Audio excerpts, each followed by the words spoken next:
Friends are the people that are with you until the end. Friends are the ones that show up on the hard days and on the amazing days. Friends are the people that you build relationships with, that you build this actual life with. Friends around us are so crucial and so important. Yet, so much of the time, we find our friends dependent on the literal surrounding area around us. Why do you think it was so easy for us as kids to make friends? It's because anything that you were interested in, someone else was interested in, and someone just took the first move to say, "Hi, can I sit next to you? Hey, I really like your coloring. Can I color on it too?" These friendship skills were literally given to us as young as we were, but we were never told how to transition them into our adult friendships. This is why so many times we see people cling onto friendships that you had as a child, even though maybe you don't have anything in common anymore. Also, the importance of not burning bridges with friendships. This is something I know is a give and take because there are relationships where it really was for a time, not anymore. You both move on, you move on with your lives, and it's kind of that. But ending friendships in this very dramatic, extra way, one person saying this, one person saying that, just like feeding into the gossip of it all, is actually destroying your friendships long run because you never know where these people might show up in your life. How many times have we heard relationships coming in together years and years after they separated, but they come back to each other? It can be like that with friendships too. So it's not always about this is the last tie. There's different seasons and different meanings for people. Maybe it's your friend from childhood. You grew up, she was your best friend, and now you're on extremely different paths. There shouldn't be like hatred or remorse or sadness, even if you simply know that it's just not the time for you. Maybe it will never be your time again. You're not waiting around, but at the same time, you're not saying this is over, like it has to be this extreme end to a situation, which is something that we see so much in our relationships. In a relationship, you can tell me I'm with this person or I'm not with this person. Friendships are a lot more flowing. It's sometimes we're really close, other times we're a little more distant. I can't tell you how many friendships I've had that during different periods in our lives we're either closer or further apart. And it's not because there's anything against each other or there's not anything personal going on. It's literally just the circumstances of both of our lives.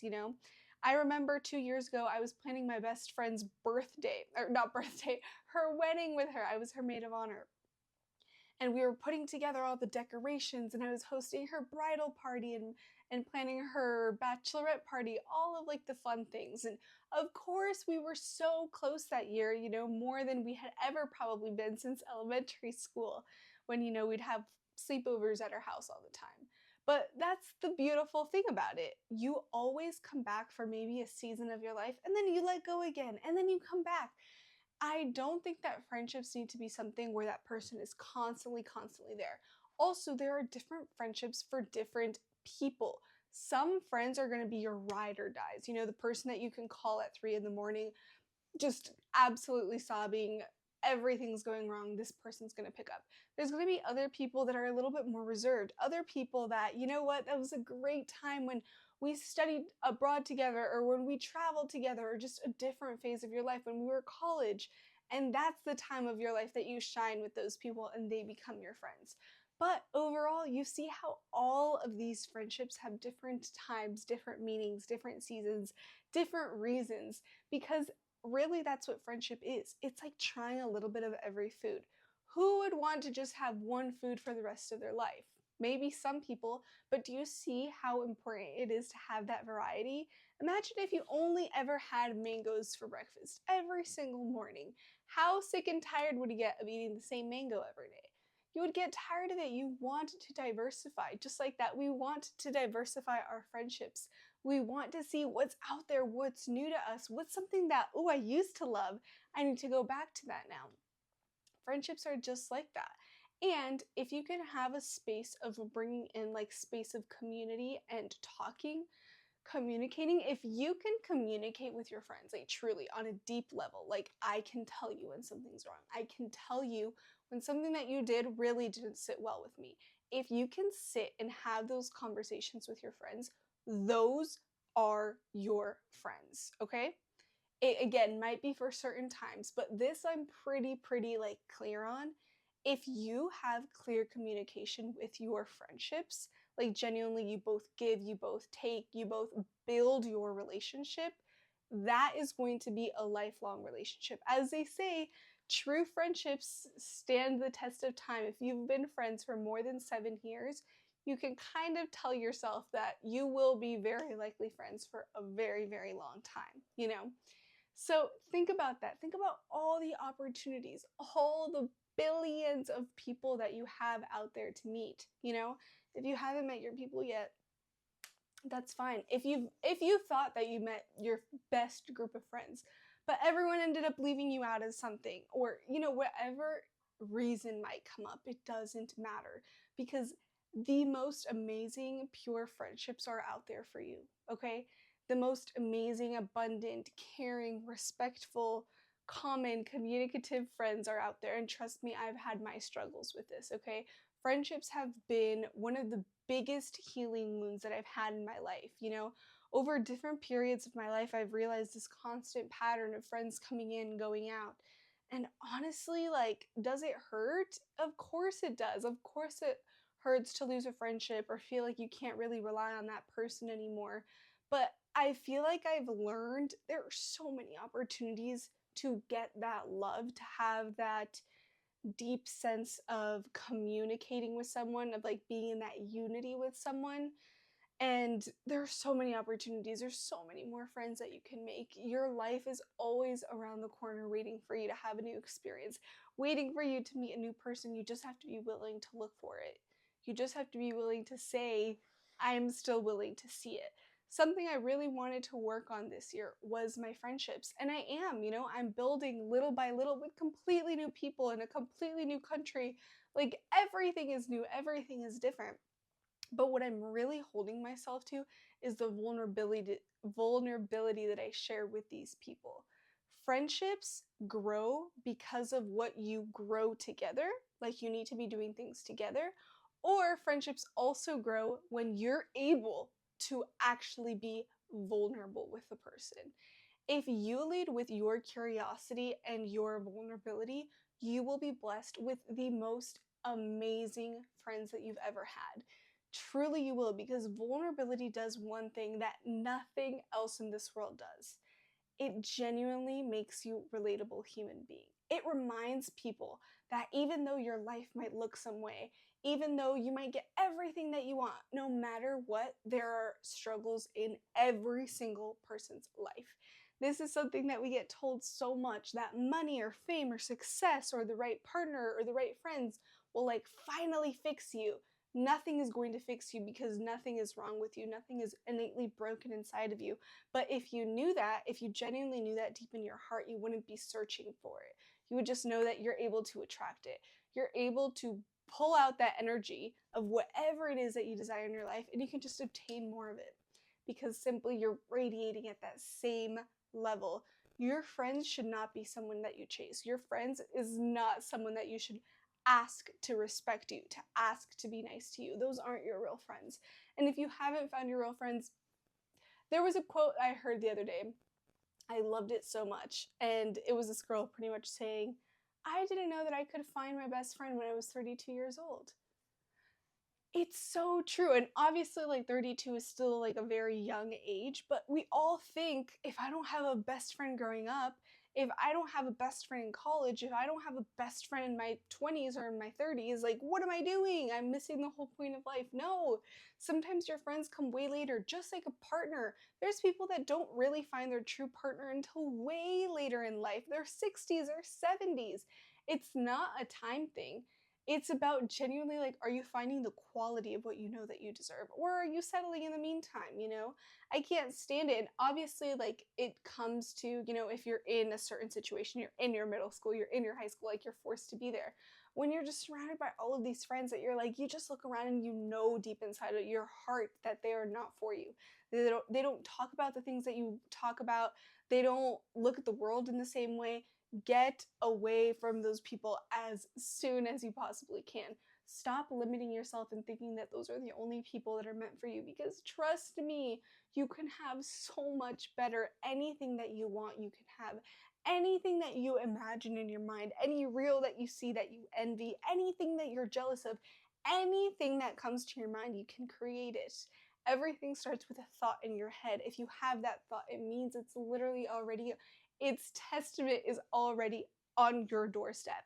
As I always say, whenever you're praying to God for something or asking the universe for your desires, they've literally placed it on your front door. When people say, like, I'm so angry, why is God not giving me this? Why is the universe not giving me this? It's on your doorstep. You are the one that's not answering that door. You are the one that, for whatever reason, you don't think you're worthy of it. You don't think you deserve it. You don't know if you can even have it. It's on your doorstep right now. And if it's not on your doorstep, something the size of this is. Something way better is already coming for you. One thing I can really say, I did this in college, and I remember I was going through a period where I was like, who are my friends? I was like, who even can I count on anymore? Like, I just want a best friend. I just want someone that views the world in the way that I do. And while you can't make people something, you can put out the energy of what you want and attract someone that has those qualities to you.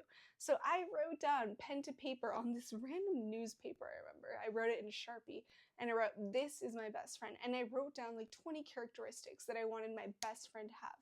And I was like thinking about all the situations, all the times that people had done me wrong, all the times where, dang, like I really thought that person was for life, like a for life friend, and they weren't. Whatever it was, I wrote down all of the best qualities of my friend, how they acted, how they thought about the world. And without even knowing it, within the next year, I had my best friend in college, Catherine, if you're watching this. I had my best friend from college, and she aligned with every single thing on my list. And it was like I even knew Catherine before this. I knew her before writing the list. But it wasn't until I myself was open to receiving like something bigger, literally writing down exactly what I wanted, that I saw those characteristics shown to me in my real life. I wrote them down first. I pondered on them. I not even looked for them, but I was open to finding that best friend anywhere. Anytime I would go out, go to a new class, sit next to my professor, go to a workout class, whatever it was, I was always willing for the next person to be seated next to me, for the next person I had an interaction with. I was waiting that person could be the one. That person could be my best friend. And if you truly believe that you are worthy of something, you'll find it like that. It just happens naturally because God and the universe want you to succeed. Love and abundance is here for all of us. It's not a limited resource. You can have as many wonderful, beautiful friends as you have. And I'm just telling you, please don't stick around with people that you know that aren't for you, because you will look back on your life in full regret. I promise you, sometimes it's literally better to be one person standing alone than one person standing around 100 different people that don't care about you, that don't want your genuine good for you, that are jealous of you, that will tease you, that will make fun of you, that will disrespect you. Those aren't your friends. Wake up to the reality that your life is not that small. You are huge. You are literally creating everything in your life. You're capable of changing this just like you've changed anything else in your life. Anytime that you didn't like something, you make it move. Stop thinking that you're this stagnant mountain that can't get up. Get up with your feet. You have feet. Get up and use them. Move. Like, I at this point, I'm literally saying physically move. Move until you find that place that actually speaks to you. Stop chasing for things and start attracting them because they're all within you. And remember, anytime you're really looking, again, like talking about your list, if you're really looking for this list, first of all, stop looking, because things never come for you when you're looking for them. They come when you're not in that desperate energy. Just like a partnership, it's never going to come when you expect it. It's always going to be when you least expect it, when you least want it, when you least need it. That is when it comes to you. So look at your list and genuinely say, how can I be this first? How can I be this friend for someone else? Is it fair? Is it fun all the time to put all the effort in? I get that can feel so depleting and frustrating, but if you keep looking at it that way, you're going to keep feeling depleted and so overwhelmed by it. Do things out of the pureness of your heart. Stop asking for return on favors. Just be a good person, you know? And I think that sometimes I can have a difficulty between, am I being genuinely just a kind person or am I people pleasing? Because I genuinely believe that I am a very, very kind person. Like, I have such a pure, intentional, good heart. But we also don't want to get taken advantage of. We also don't want to be, but I end up doing everything for everyone else because I just want them to like me. Find the balance of these things. Journal about them. Talk to your friends. Talk to your parents. Like, stop saying that the world isn't there for you. The world is literally waiting for you to open your eyes to all the things that you already have. Be grateful. Be grateful for what's already in front of you. And I promise you more of that will flow into your life. This is Mindset by Natalia, and thank you for being here, for watching today's video. And I will see you next week with a new video on a new topic. I'll see you then.